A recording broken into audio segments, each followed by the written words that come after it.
welcome back. And if you remember the last time we read, Jack and Praiseworthy have finally made it to the diggings, and they, excuse me, they're looking for a place to look for gold. And it looks like all the places that they're going to along the river, people have claimed. So last we heard a shot rang out, and I think someone has shot at Praiseworthy's wash pan. All right. "We don't take kindly to thievery in these parts," growled the miner, stepping forward. "Man steals around here, we lop off his ears. That's miner's law." "Do you have any laws against shooting at strangers?" "Nope." Jack couldn't imagine Praiseworthy with his ears lopped off. He took a grip on the handle of the shovel as the miner came closer. His heart beat a little faster, and he waited for a signal from Praiseworthy. The miner belted his pistol and picked up the washpan. He crimped an eye and looked it over. "It's mine, all right." "You're either nearsighted or a scoundrel," said Praiseworthy. Jack was ready to fight. Excuse me. If not for their lives, at least for Praiseworthy's ears. Just then, a flash of tin in the sunlight from a pile of wet rocks caught Jack's eye. He dropped the shovel and went for it. "Is this your pan?" Jack said. The miner's bushy eyebrows shot up like birds taking wing. "It isn't that, ain't it?" Then he laughed as if the joke were on him. "I'd forget my boots if I didn't have 'em on." Praiseworthy peered at the man. Apparently, shooting at strangers by mistake didn't amount to anything in the diggings. The miner hardly gave it another thought. "How about a cup of Jamocha?" "Jamocha?" said Praiseworthy. "Coffee. I got a pot working on the fire. Where are you strangers from?"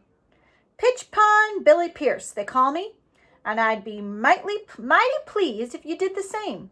"Shucks, looks like I wore a hole plumb through your washpan. Good shooting, though, weren't it?" Praiseworthy put his finger through the hole. The washpan was useless. "Perfect shooting, sir." "No hard feelings," said Pitchpine Billy. "I can show you more ways to wash gold than skin a cat. Let's get the coffee. Put hair on the boy's chest. He your son?" Jack looked up at Praiseworthy. "My son?" The butler started to explain, but the miner didn't leave a long enough pause. "Mississippi McFan, he's 2 boys with him. I hear they just struck it rich over at Poverty Hill. And then there's the Peterman boy. He and his pa's trying their luck at Swellhead Diggins. What's your name, boy?" "Jack, you look powerful clean for a young'un. It don't seem natural somehow. Why, your ears shine like new minted gold pieces." Jack felt his face redden, and he glanced at Praiseworthy. "I'm not going to wash for a week," he thought, "or a month, or maybe until we get back to Boston."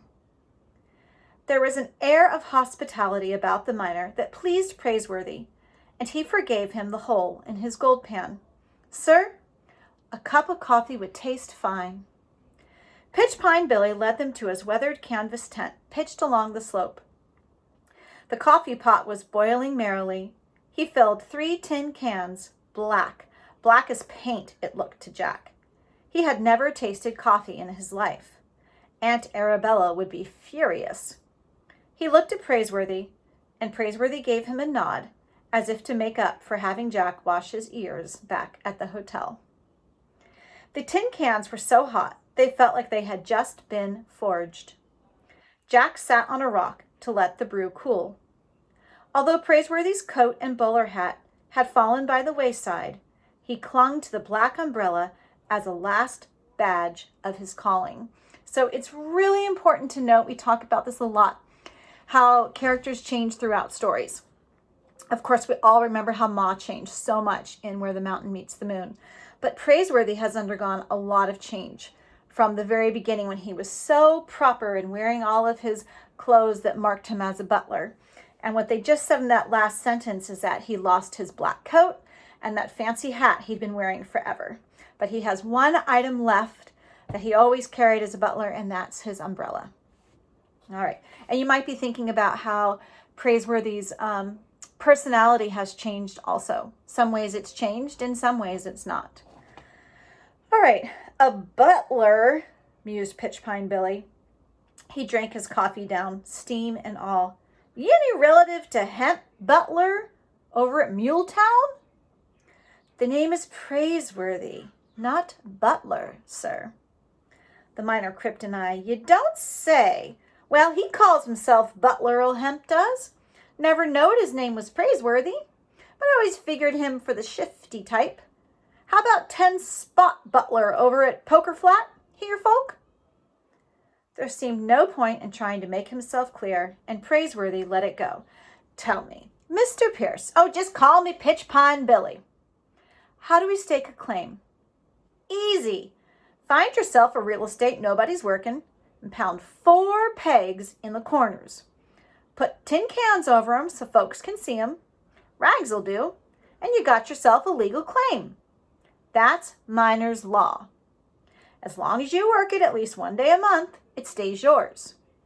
He laughed and stroked his beard. Of course, the other 30 days you gotta stand around shooting off squatters and claim jumpers.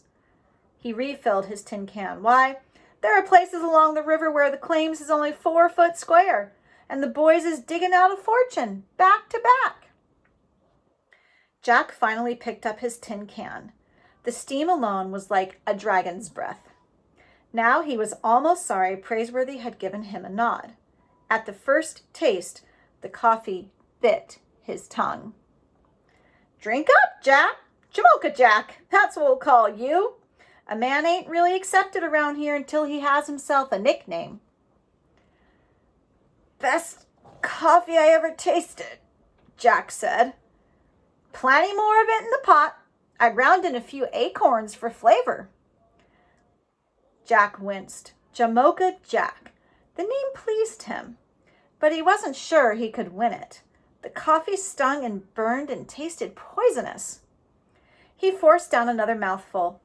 He was afraid the miner would take back the name if he didn't drain the can. He tried another swig, but it wouldn't go down. Praiseworthy, catching Jack's distress out of the corner of his eye, shifted his position. The tip of his umbrella jiggled Jack's elbow, and the tin can jumped. The coffee spilled. It's no account, said Pitchpine Billy.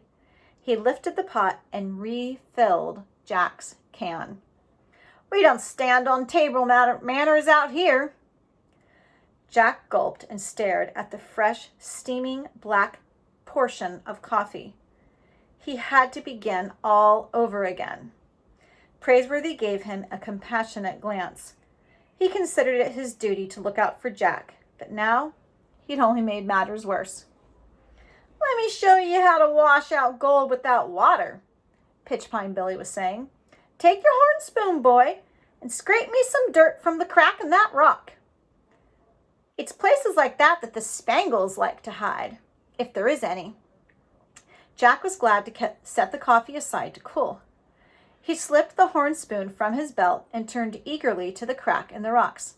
Just a handful, boy.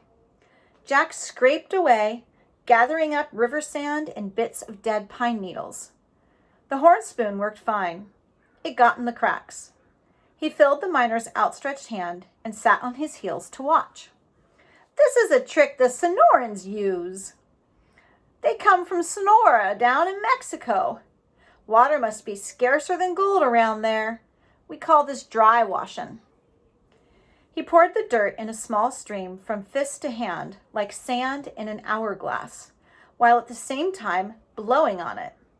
Sand and pine needles scattered under the force of his breath. He poured again and again, and each time the handful of dirt grew smaller. Grain for grain, gold is 8 times heavier than sand. If you blow just right, the spangles fall and the lighter stuff goes flying. Jack bent closer. Finally, Pitchpine Billy had nothing left to blow. He held out the rough palm of his hand and laughed. Boy, you stuck it rich already. Look here. Resting in his hand were 2 gleaming pinheads of gold. but to Jack, they looked as large as jewels. Put 'em in your pouch, boy. Easy, don't knock over your coffee. Thank you, sir, but they're yours. The miner grinned. Anything that small I throw back in. You and your pa can squat on my claim. But Praiseworthy's not. There's more yellow underfoot than I can dig out. I'd be obliged if you clear some of it away. You got an idea how to work that tin pan of yours, boy? Mr. Quartz Jackson. You a friend of old Quartz? Why didn't you say so? Stay for dinner here. We'll have sow belly and beans. I won't take no for an answer. Now let's get our boots wet, and I'll learn you how to pan. Bring your coffee. Jack exchanged a glance with Praiseworthy. Sow belly and beans? We'd be delighted to join you for dinner, Praiseworthy said. They moved to the edge of the stream, and Jack took a swallow of coffee. The miner pulled a few weeds and threw them in the pan. Jack got down another mouthful of coffee. Around running water, gold has a way of getting tangled up in the roots of weeds. He dipped water in the pan and washed the roots clean. He added more dirt until the wash basin was better than half full. You get rid of the rock and the slickens, little by little. Slickens? Said Jack. Mud with gold worked out of it. Keep the pan working and dipping and working and dipping till the spangles reach the bottom. Fish out the rocks. See how I'm letting the slickens spill over the edge of the pan? Takes practice, boy. At first, you'll lose more color, but you'll get the hang of it. Ain't you drinking your coffee, boy? Why, look there. We struck it rich again. Jack took 2 handfuls of coffee. Then he pulled off his shoes, rolled up his trousers, and tried his hand with the gold pan. The mountain water was icy, but he hardly noticed it. 5 minutes later, he couldn't even feel his feet. You're standing in melted snow off the height peaks. Wash out enough color and you can buy yourself some boots. Then he turned to Praiseworthy. You ain't exactly dressed for prospecting. You and your boy will be needing a tent and a mountain canary. A mountain canary? A mule or burro. There goes one hee-hawing now. Got a fine singing voice, don't he? What's that umbrella for? A matter of habit. Well, it ain't gonna rain around here anytime soon. But seeing as how I punctured your gold pan, I don't see any reason why an umbrella won't work just as well. Let me show you. But Pitchpine Billy lifted it off Praiseworthy's arm and opened the umbrella wide. He stuck it in the ground, upside down. If you don't mind, sir, said Praiseworthy, I happen to treasure that. Yes, sir, it ought to work just fine. Then he began shoveling dirt into the open umbrella. Praiseworthy watched with a kind of quiet horror. He'd carried that black umbrella for years, and now it was being ruined before his eyes. I will thank you, sir. But by then, Pitchpine Billy had lifted the dirt-filled umbrella into the water and was dunking it. He began to twirl it by the handle. He dunked it and twirled it. Why, I've panned gold in a pocket handkerchief. The dirt dissolves and washes through and leaves the spangles behind. Jack, meanwhile, was working the slickens out of his pan. Finally, Pitchpine Billy was no longer plunging the umbrella, but working with a deft, gentle washing movement. He fingered out the rocks and after a moment returned the umbrella to Praiseworthy. Best gold plan along the river. I might buy one of these myself. The mud was gone, and in its place, along the black fabric of the umbrella, lay a bright dusting of gold and spangles. Praiseworthy crimped an eye and smiled at the miner. I think I can get the hang of it, sir. He removed his shoes, rolled up his trousers, and set to work. All through the afternoon, Jack could be seen panning and taking a sip of cold coffee, and Praiseworthy cut an elegant figure, plunging a muddy umbrella in the stream. Finally, Jack reached the bottom of the tin can, and that was that. Yes, sir. First-rate coffee, Pitchpine Billy, he said. First rate. Glad you like it, answered the miner with a bushy-faced grin. Jamocha Jack. And we're going to stop there.